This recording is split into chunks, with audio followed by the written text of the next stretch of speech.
नमस्कार मित्रों, आज का विषय रहेगा बरसात के मौसम में पौधों की देखभाल कैसे की जाए। देखिए, जैसे कि ये प्लांट है, इसको कहते हैं कैक्टस।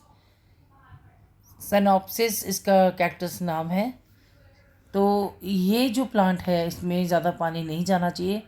तो जब बरसात आए तो इसको आपको ऐसी जगह आश्रय दीजिए जहाँ पानी ना गिरे, अदरवाइज़ इसकी जड़ों से ये रॉट हो जाएगा। तो आपने अपने प्लांट्स के हिसाब से एक तो पहले जल निकासी का देखना है कि पानी वो रुके ना और उसमें से निकल जाए। अगर आपका पानी रुकता है किसी गमले में तो उसको चेक कीजिए, उसके होल्स चेक कीजिए, नहीं तो उसके आपकी रूट बॉन्ड भी हो सकता है। तो ये सब चीज़ें आपको निरंतर चेक करनी पड़ेंगी बरसात के मौसम में। दूसरा पॉइंट आता है वीक प्लांट्स को आश्रय प्रदान करें। जैसे कि हमारा एक अडेनियम्स है, उसकी पतली वो है, तो जिन प्लांट्स की वीक स्टेम्स हैं उनको बांधिए ताकि वो इधर उधर ना गिरें और वो अच्छे से आगे की तरफ बढ़ती रहे।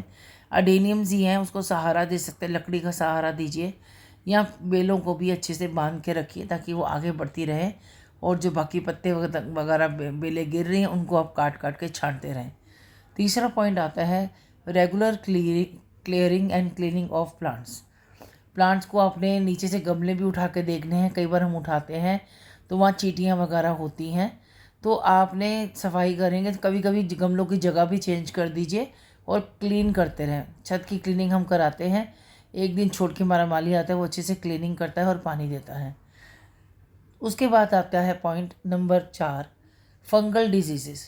फंगस लगने का प्लांट से हमेशा डर रहता है और स्पेशली जब बारिश का मौसम होता है तो प्लांट्स की जो ओवर ग्रोथ होती है उसको साथ साथ हटाते रहें, प्लांट्स को चेक करते रहें। अगर उसमें फंगल डिजीज़ है तो उसका रोकथाम करें और घरेलू रोकथाम करें। मिट्टी की जांच अच्छी होनी चाहिए, मिट्टी आपकी वेल ड्रेन होनी चाहिए। आपकी मिट्टी में पानी नहीं रुकना चाहिए तो उसके अंदर आप सैंड मिला सकते हैं और आपकी पानी जैसे पानी दे थोड़ी देर बाद पानी नीचे बैठ जाए। तो ऐसे ही प्लांट्स ना सही उनकी ग्रोथ अच्छी होती है अगर ऐसी मिट्टी हो तो मिट्टी इज़ वेरी इंपॉर्टेंट। साथ साथ अभी हमने उसको खूब अच्छी तरह से पानी दिया है, अपना किचन वेस्ट वाटर देते रहे हैं और हम अपनी छाछ वाला पानी देते रहे हैं। ये देखिए यहाँ पर नीम कितनी अच्छी से न्यू ग्रोथ आ रही है। तो उसके बाद पॉइंट आता है ऑर्गेनिक पेस्टिसाइड्स अब घर पे बनाइए, जैसे कि मैं बनाती हूँ। चींटियों के लिए एक बहुत अच्छी रोकथाम है। आप सोडा लीजिए, उसमें विनेगर डाल के एक बॉटल में उसका एक घोल बना लीजिए और उसको स्प्रे कीजिए।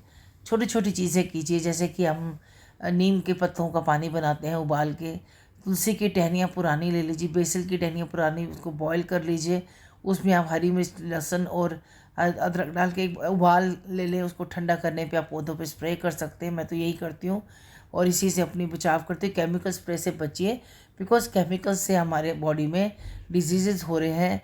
आजकल आप देख रहे हैं कितनी डिजीज़ फैल रहे हैं, लोगों को तरह तरह की बीमारी हो रही है बिकॉज ऑफ खान पीन, खाना जो हम खाते हैं, सब्जियां जो हम खाते हैं। तो इसके लिए हमें बहुत ध्यान रखना पड़ेगा। अपनी ऑर्गेनिक खेती करेंगे तो अच्छा रहेगा हमारी सेहत के लिए। ऑर्गेनिक पेस्टिसाइड्स यूज़ करें।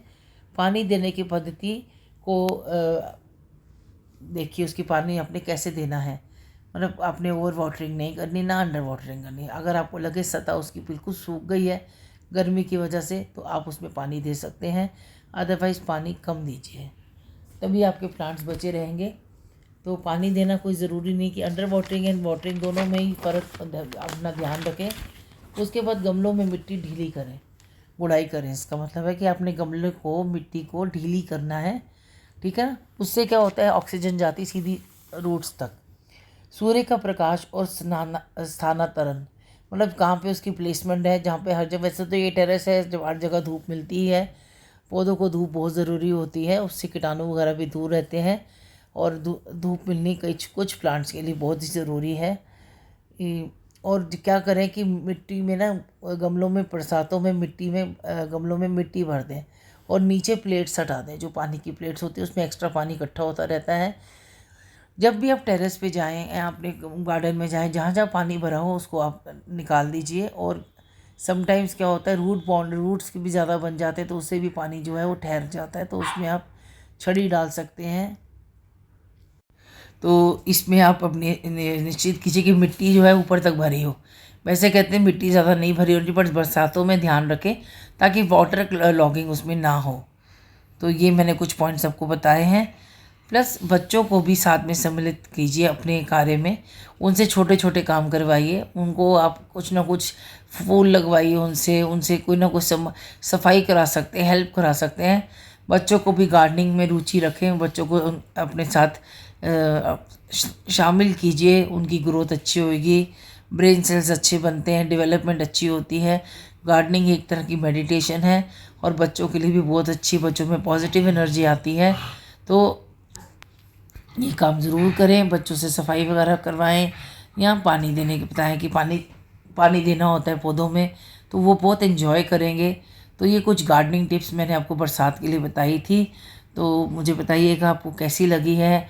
और ये भी छोटी सी वीडियो है, ज़्यादा बड़ी वीडियो नहीं, तो प्लीज़ लाइक करें, शेयर करें फ्रेंड्स एंड फैमिली में, और सब्सक्राइब तो कर ही दीजिए फटाफट। और मुझे आपके कमेंट्स का इंतज़ार रहता है, कमेंट भी मैं वेट करती हूँ। देखिए, सूखे पत्ते हटाते रहें और इनको खाद में यूज़ करते रहें। बच्चों को बताइए खाद कैसे बनती है।